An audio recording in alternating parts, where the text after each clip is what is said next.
Welcome back mga katambalan, mga hot topic and issue pag-usapan natin. Update po tayo kay Barbie Forteza at kay David Licauco na kung saan nga po ay nag-post itong si Barbie ng pasasalamat sa GMA na kung saan nga po sa pagsuporta sa beauty empire na talaga namang hataw ngayon sa takilya. Samantalang nag-post din itong si Barbie ng isang video na kung saan nga po ay kuha ito sa shooting ng beauty empire na kung saan may nakalagay po doon na ismisan ng magkumare.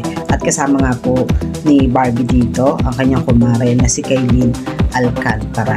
At sa isang post pa nga po ni Barbie ay kumakain nga po ito ng McFlurry kung saan ay mangha-mangha dun sa kinakain niyang ice cream na talaga namang enjoy na enjoy itong si Barbie Forteza. Mahilig kasi ito si Barbie sa mga matcha flavor.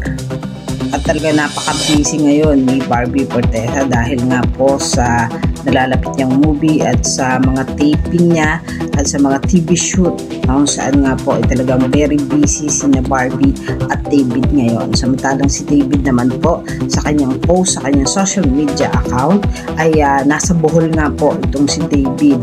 Nakikita nga po yung ilang mga photos na kung saan isinare nitong si David na nakatayo ito at nakatanaw doon sa malayo.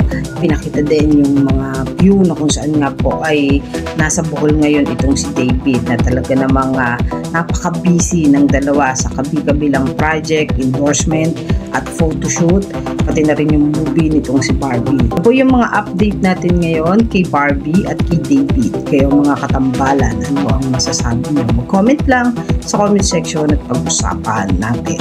Yan ang mga hot topic and issue dito lamang sa Tambalang JK.